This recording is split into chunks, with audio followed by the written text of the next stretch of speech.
소개받은 김준배입니다. 글로벌 통일 컨퍼런스에 토론으로 참여하게 돼서 굉장히 기쁘게 생각합니다. 특별히 이 주제를 제가 접하면서 기쁘게 생각하는 이유가 몇 가지 한번 이렇게 검토를 해봤습니다. 왜냐하면 세 분의 어떤 발제를 통해 가지고 과거에서 배운다라는 그런 하나의 맥락에서 들여다봤을 때 왜 기뻐해야 될까라고 생각을 했습니다. 첫 번째는 제가 학창 시절인 80년대, 90년대에 수련받으면서 한 선교단체에서 그 민족과 선교라는 이 저널 잡지에 이제 기자로 활동하면서 북한 문제를 조금 더 관심을 갖게 됐습니다. 물론 저는 해방동의도 또 6.25 동란 세대도 아닌 베이비 부모 세대 태어났기 때문에 사실상 우리 조부모들이 느끼는 북한의 어떤 그 관계를 생각보다 이렇게 깊게 뼈저리게 느끼지 않았습니다. 물론 이제 그 당시 그 학창 시절에 반공에 대한 어떤 철저한 그런 그 시절을 거쳤기 때문에 이제 그런 맥락에 있는 차원에서 이런 새로운 어떤 시도를 했던 기억이 한 번 있고요.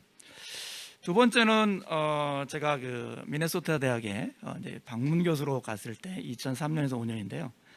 뭐 잘 아시겠지만 미네소타 대학에는 우리 이종구 교수님 계시지만 서울대 의과대학하고 미네소타 대학이 이제 미네소타 프로젝트라고 해서 우리나라의 이 OD 지원 받을 때 의료 인력을 양성하는 굉장히 중요한 관계십을 가졌던 대학이었습니다. 그때 제가 방문했을 때 당시 기억으로는 이제 부시 대통령 시절인데 우리 젤리고 소장님도 말씀하셨지만 한참 그 북핵 문제가 이슈됐을 때 당시에 미국의 그 북한에 대한 입장은 악의 한 축이다. 그래가지고 제가 소개를 할 때마다 제가 어디서 왔습니다 그러면 너 북한을 어떻게 생각하냐 뭐 이런 질문을 많이 받았습니다. 그럴 때 한번 제가 기회가 있어서 이제 북한과 남한의 어떤 여러 가지 실상도 복원을 해야 되는 부분을 한번 정리해서 강의를 한번 할 기회가 있었습니다.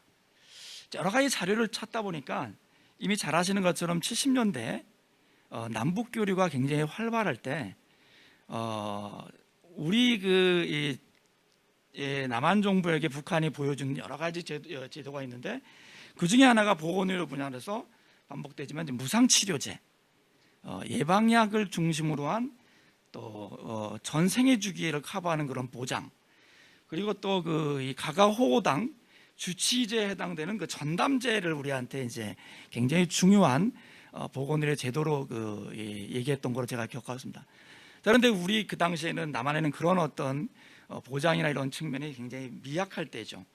자, 그래서 그런 맥락으로 봤을 때 왜 그렇게 가능했을까라고 본다면 당시 북한은 이제 해방 이후에 구소련의 전폭적인 지원과 여러 가지 다양한 부분을 받아들였기 때문에 굉장히 여러 측면에서 이제 앞섰던 시대였던 것 같습니다.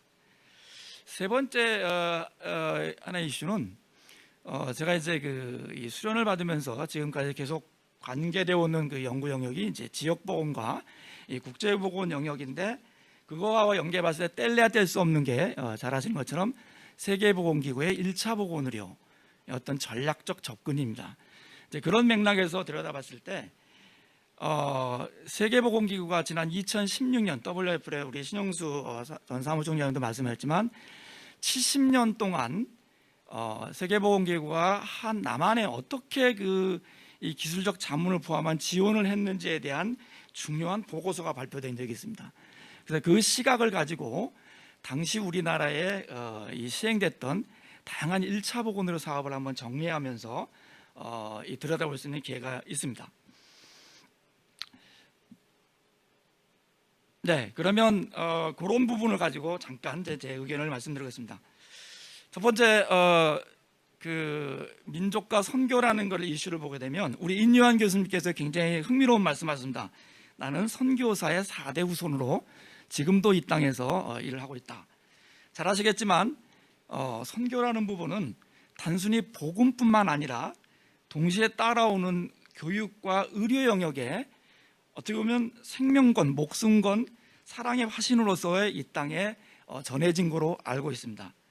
자, 올해가 2022년인데 바로 1907년도에 당시에 그 평양 대붕해를 중심으로 굉장히 빠르게 이 선교의 어떤 이 맥락은 이 한반도에 전파된 거로 우리가 기억할 수 있습니다.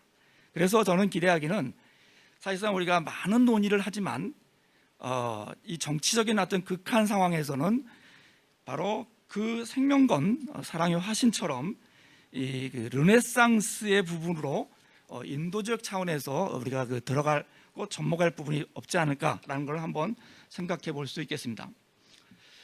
두 번째로는 말씀드렸던 것처럼 1차 보건의료 78년도에 알마타 선언 전후로 봤을 때 해방 이후에 남한의 70년 동안 WHO에서 얘기했던 식스블럭의 전략적 측근에 의해서 보건의료의 강화를 포함한 감염병 관리 그리고 모자보건 영역에 이르기까지 다양한 전략이 이 주요 경제개발 시대별로 이렇게 정리가 될 수 있습니다.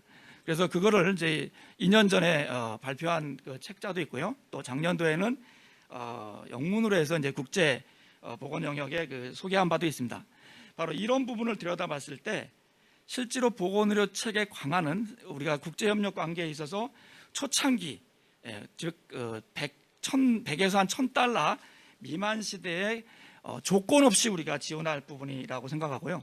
그거에 따라서 우리가 동시에 들어가야 할 부분이 이제 감염병과 모자보건 영역을 우리가 과거에 70년의 어떤 자료를 통해서 확인해 볼 수 있습니다. 그 중에 하나가 이제 오늘 발표됐던 결핵과 그다음에 말라리아 두 가지를 가지고 잠깐 생각해 보겠습니다. 먼저 결핵부터 말씀드리면 이제 이종구 교수님께서 여러 가지 말라리아 퇴치 전략을 가지고 미래의 방향까지 과거부터 쭉 말씀드렸는데 그런 어떤 맥락에서 아까 강화군, 경기도, 강원도의 이 발생 분포에 대한 차이를 설명하셨는데 저는 이제 이 1차 보건의료를 준비하면서 이 강화의 어떤 관련된 논문들을 한 10여 편을 갖다가 검토를 해봤을 때 굉장히 독특한 현상을 볼 수가 있었습니다.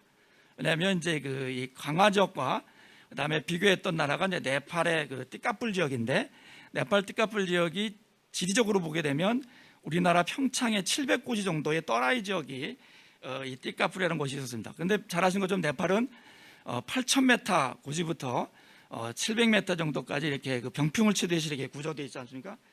흥미롭게 바로 강화는 서해에서 개성을 바라볼 수 있는 가장 근접거리인데 700 이상의 해안 고지대는 평창이나 이런 데는 이 말라리아가 별로 발생하지 않았습니다. 그래서 왜 이렇게 큰 격차가 있을까? 물론 60년대에 발생했던 것은 세계보건기의 지원에 의해서 강력하게 퇴치 전략에 의해서 도시와 함께 경제 발전에 의해서 자연스럽게 소멸됐던 것이 왜 다시 재출현했을까라고 하는 부분을 굉장히 궁금스럽게 생각했습니다. 자, 그래서 그런 부분을 면밀하게 검토하는 가운데 이것은 물론 모기의 서식지에 관련된 부분도 있지만 조금 더 다른 차원에서 우리가 접근해 볼 수 있지 않을까라는 것을 확인하게 됐습니다. 그 중에 하나가 바로 DMZ 에어를 중심으로 바로 글로벌 워밍, 기후 온난화 현상으로 인한 현상이 우리 한반도뿐만 아니라 전 세계에 굉장히 크게 관여하고 있다는 것을 확인할 수가 있었습니다. 그래서 그런 부분을 우리가 이제 놓고 봤을 때, 이거를 다른 각도에서 지난 93년 재출현부터 10년간의 어떤 이 계절별 온도에 따라서 습도에 따라서 어떻게 말라리아 그리고 이 매개 모기가 서식하는지에 대한 그 부분을 가지고 향후 100년을 추계한 그림을 여기에 우측에 볼 수 있습니다. 자, 그러면 현재 기후 온난화로 인한 이런 생태계의 변화가 결국은 재출현할 수밖에 없는 말라리아였던 중요한 하나의 근거가 될 수 있지 않겠느냐. 그래서 우리는 의학적 또는 여러 가지 공중보건학적 퇴치 전략뿐만 아니라 기후 온난화에 대한 새로운 시각을 가질 필요가 있다라고 역설하고 있습니다. 이런 관련된 문헌은 한국에서뿐만 아니라 이미 국제사회에서도 보편적으로 이루어지고 있다는 거죠. 그래서 모기 매개에 의한 감염병 질환이 바로 지구 온난화에 의해서 전 세계적으로 광범위하게 일어나고 있는데 특별히 우리 한반도를 포함한 동북아시아권에 굉장히 다양한 그런 유행이 이제 재출현하고 있다라고 하는 것을 확인할 수 있을 거예요. 그래서 우측에는 바로 그런 맥락에서 단순히 매개모기와 말라리아 질병의 포커스보다는 조금 더 사회 또 생태계 이런 어떤 이 환경과의 관계성을 가지고 SDG에서 논의하는 것처럼 우리가 접근할 필요가 있다라고 시사하고 있습니다. 그중에 또 흥미로운 것은 하나는 저희가 지금 코비드 19 시절인데 바로 이 코비드 19을 포함한 말라리아가 이게 그 바이럴 디지즈고 또 나름대로 파라사이트 관련된 그 영역의 질환인데도 불구하고 이 지구 온난화의 현상의 어떤 특성으로 아닐까라고 조심스럽게 얘기하는 학자들도 있습니다. 네, 두 번째는 결핵 관련된 부분은 우리 또 김희준 원장님께서 말씀하셨기 때문에 여기서는 그 간략하게 어떻게 하면 이 결핵에 관련돼서 국제사회에서의 어떤 접근 전략이 또 공동으로 할 뿐만 아니라 남북 간 다양한 어떤 이 다자 간의 협력을 해야 될 것을 이미 우리 국내에서도 다양한 그 얘기가 있었던 것을 잠깐 말씀드리면서요. 네. 세 번째 관련된 이제 이슈를 조금 언급하겠습니다. 세 번째 이슈는 현재금 시점에서 우리가 남북 협력 차원에서 보건 협력 차원에서 어떻게 과거에서 우리가 배워서 나갈 것인가라고 하는 부분을 놓고 봤을 때, 지금 현재 보여드리는 이 그림 자료는 이미 발표된 논문에서 제가 인용해 온 것인데요. 현재의 북한의 여러 가지 보건 이슈 중에 가장 중요한 게 기아를 근거로 해서 영양 문제뿐만 아니라 모자 보건의 문제가 굉장히 다양하게 지금도 산재되어 있다라고 하는 겁니다. 그 여파가 평균 수명의 격차뿐만 아니라 여러 가지 다양한 그런 그 부분을 갖고 있기 때문에 우리는 독일 통일 통해서 우리가 배웠던 것처럼 통일된 순간부터 얼마만큼의 시간이 우리가 필요로 할까라는 걸 논해봤을 때 그런 어떤 그 과거에 우리가 70년 동안에 우리 남한 사회가 경제개발 과정을 통해서 우리가 ODA 국제보건 분야의 보건 분야를 구축해 왔다면 그런 부분을 투영해서 이 격차를 어떤 식으로 줄여나갈 건지에 대한 장기적인 플랜을 조금 더 해야 되겠다라고 한 겁니다. 물론 우리가 이미 잘 알고 있는 것처럼 북한은 프로파간다로 모든 게 다 과거의 사회주의의 어떤 체제를 갖고 있기 때문에 훨씬 더 제도적으로는 완벽하다고 알고 있습니다. 그러나 현장의 실질적인 그 소식은 굉장히 큰 괴리가 있기 때문에 그 괴리를 어떻게 끌어올릴 것인가라고 하는 것을 우리가 고민하지 않을 수밖에 없습니다.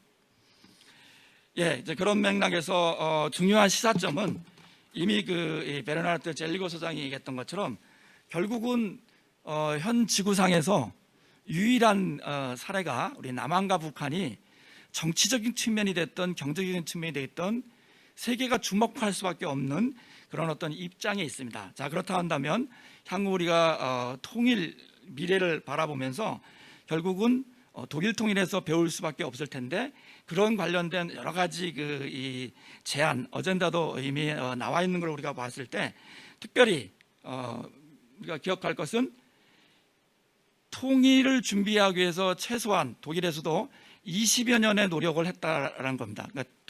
그렇죠?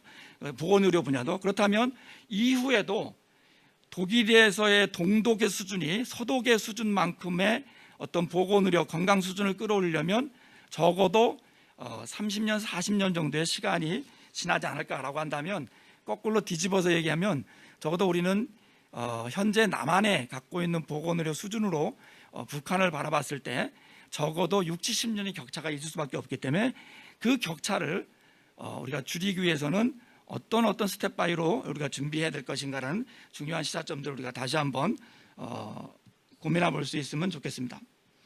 네, 그래서 통일 이후에 어떤 재구축 과정에서 여러 가지 절차상 제안한 것도 보면 적어도 10년에서 20년 정도의 시간이 필요하게 되고 그 부분에 따라서 보건의료 체계 강화, 감염병, 만성질환, 모자보건 그 영역별로 우리가 스탑백 준비를 해야 되지 않나라고 하는 것을 우리가 다시 한번 이런 기회를 통해서 생각해 보겠습니다.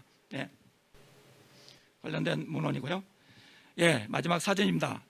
우리는 늘 국제 사회 속에서 현재 한국 사회 G20로서의 어떤 부분을 볼 때 남한의 서울에 굉장히 발전된 모습을 갖고 있는데, 또 북한에서 홍보하는 거 보면 굉장히 중요한 행사가 있을 때마다 평양에 이런 어떤 모습을 보여주게 됩니다. 우리가 서울과 평양이 1907년도에 평양 부흥회를 통해서 르네상스의 재발현처럼 기대하기는, 다양한 우리의 학문적 또는 외교적 정치적 노력뿐만 아니라 기저에 깔려있는 인도주의를 포함한 어떤 사랑을 전달할 수 있는 기회가 될 수 있기를 희망하면서 이상 토론 마치겠습니다. 감사합니다.